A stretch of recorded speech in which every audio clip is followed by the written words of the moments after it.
Hello students, good morning. मैं teacher Aruna कक्षा छठी की हिंदी तासिका में आप सभी का स्वागत करती हूँ। आज हम हमारी पाठ्य पुस्तक की पहली इकाई का पहला पाठ पढ़ेंगे, जिसका नाम है सैर।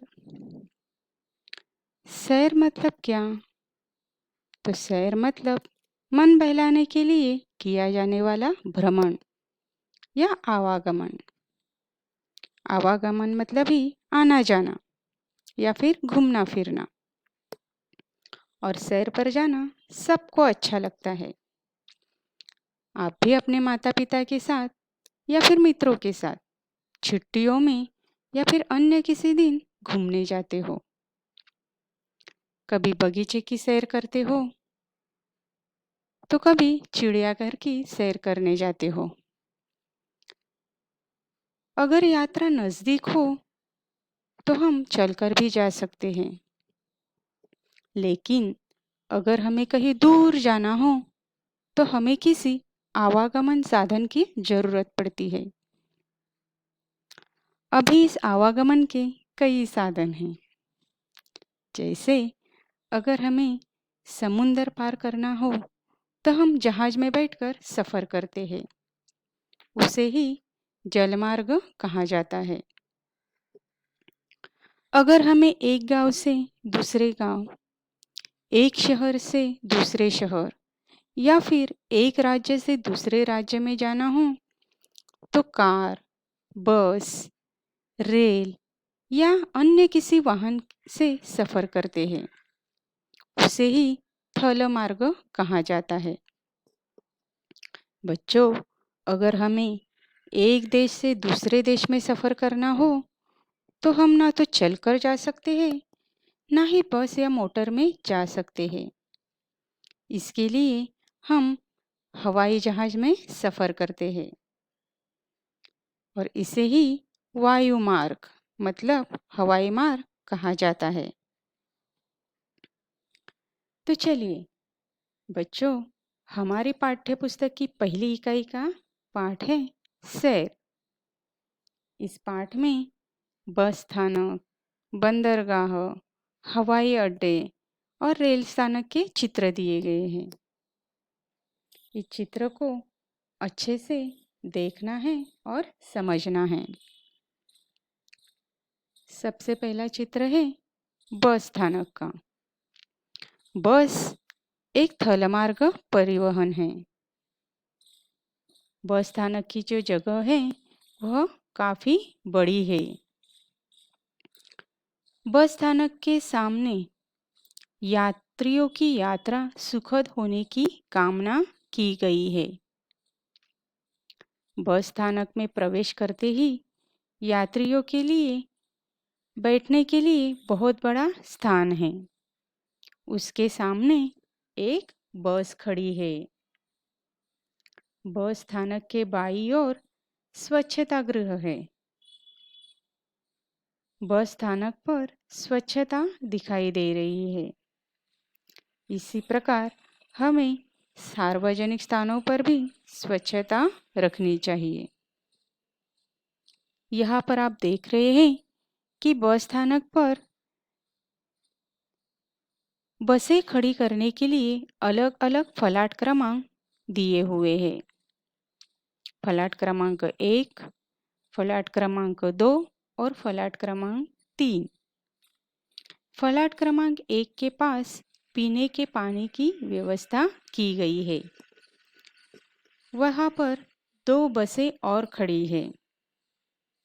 एक बस की छत पर सामान रख दिया गया है। कुछ यात्री बस में चढ़ रहे हैं तो कुछ यात्री अपनी यात्रा पूरी कर बाहर जा रहे हैं। बस पर सूचना अंकित की गई है। राष्ट्रीय संपत्ति हमारी संपत्ति, मतलब ये बस हमारे राष्ट्र की संपत्ति है। इसकी हमें सुरक्षा करनी चाहिए। उसे किसी भी प्रकार का नुकसान नहीं पहुंचाना चाहिए। वहीं पर एक समाचार पत्र विक्रेता समाचार पत्र बेच रहा है। एक व्यक्ति शीतल पेय बेच रहा है और एक बच्चा अपने पिता से शीतल पेय खरीदने के लिए कह रहा है। बच्चों, इस चित्र का वर्णन आपको अच्छे से समझ में आया होगा। आप वीडियो को पॉज करके इसका वर्णन करने की कोशिश भी कर सकते हैं। चलिए अब हम इसका स्वाध्याय देखते हैं। प्रश्न दिया है, निम्नलिखित प्रश्नों के उत्तर एक वाक्य में लिखो। 1. बस स्थानक में कितनी बसें खड़ी है? दूसरा, बसें जहाँ खड़ी है उसे क्या नाम दिया गया है? तीसरा, बस पर क्या सूचना लिखी हुई है? चौथा, बस स्थानक में क्या शुभेच्छा लिखी है? पांचवा, बस के अतिरिक्त और कौन से वाहन थलमार्ग वाहन कहलाते हैं? बच्चों, इस वीडियो को पॉज करके आप इसके उत्तर लिखने की कोशिश करो। चलिए अब हम इसके जवाब या उत्तर देखेंगे। पहला, बस स्थानक में कितनी बसें खड़ी है? बस स्थानक में 3 बसें खड़ी है। दूसरा, बसें जहाँ खड़ी है उसे क्या नाम दिया गया है? उत्तर, बसें जहाँ खड़ी है उसे फलाट नाम दिया गया है। तीसरा, बस पर क्या सूचना लिखी हुई है? बस पर लिखा है, राष्ट्रीय संपत्ति हमारी संपत्ति। चौथा, बस स्थानक में क्या शुभेच्छा लिखी है? उत्तर, बस स्थानक में यह शुभेच्छा लिखी है, आपकी यात्रा सुखद हो। पांचवा, बस के अतिरिक्त और कौन से वाहन थलमार्ग वाहन कहलाते हैं? उत्तर, बस के अतिरिक्त cycle, scooter, motor car, truck आदि थलमार्ग वाहन कहलाते हैं। अभी आगे हम दूसरा चित्र देखेंगे और यह चित्र है बंदरगाह का। बच्चों, बंदरगाह का अर्थ है समुद्र के किनारे जहाजों के ठहरने का स्थान। और यह बंदरगाह समुद्र के तट पर बनाया जाता है। आप देख रहे हो, बंदरगाह पर छोटे बड़े जहाज आते जाते रहते हैं। समुद्र के रास्ते जो सामग्रियां आती है वे बंदरगाह पर उतारी जाती है। इसी तरह विदेशों में भी इसी जगह से वस्तुओं को भेजा जाता है। बच्चों, यहाँ पर समुद्र में तरह तरह की नावें दिखाई दे रही है, जैसे यात्री नाव, मालवाहक नावें। इन नावों में यात्री और माल एक जगह से दूसरी जगह पहुंचाए जाते हैं। यहाँ पर पाल वाली एक नाव भी है। पैर और पतवार से चलाई जाने वाली नावें भी है और इन नावों तक पहुंचने के लिए अलग से पानी में पथ मतलब रास्ते भी बनाए गए हैं। इन पर चलकर लोग नावों तक पहुंचते हैं। आप देख रहे हो कि कुछ लोग नौका विहार का आनंद भी ले रहे हैं। यहाँ पर आप देखोगे कि एक लड़का नाव में बैठकर पतवार से नाव चला रहा है। उससे कुछ दूरी पर एक लड़का अपने पैरों से नाव चला रहा है। आप देख रहे हो कि छोटी छोटी नावों के अलावा समुद्र में बड़े बड़े जहाज भी होते हैं।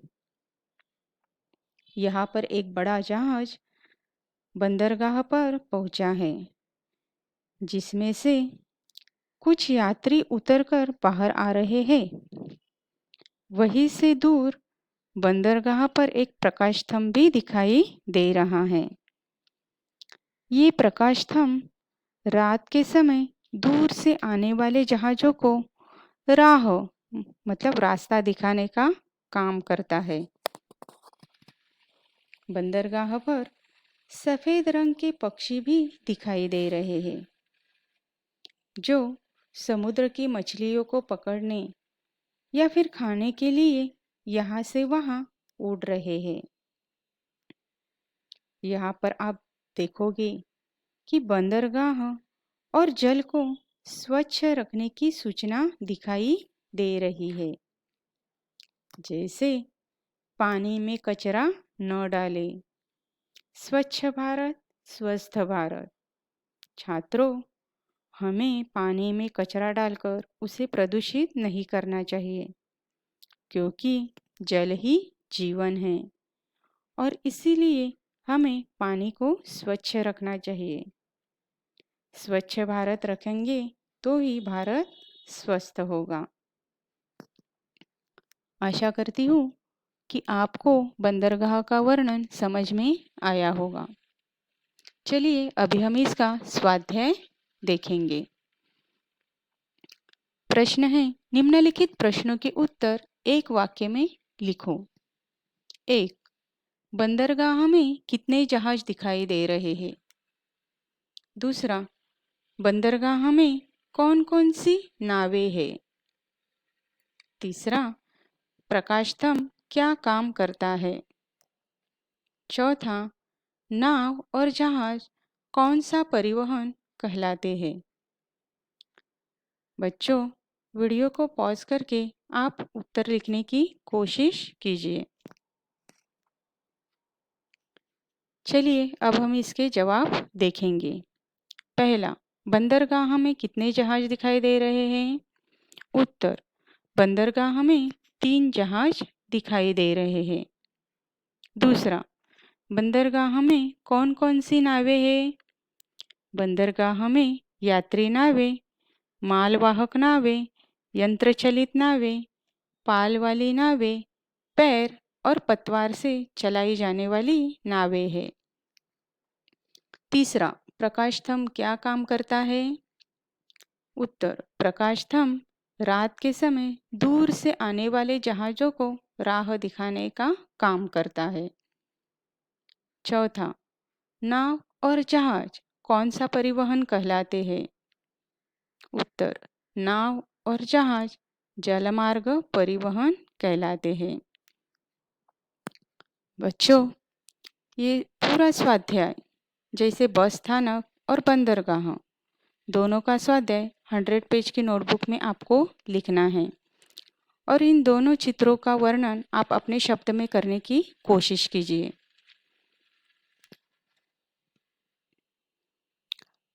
आगे के 2 चित्रों का वर्णन हम अगले वीडियो में देखेंगे। धन्यवाद।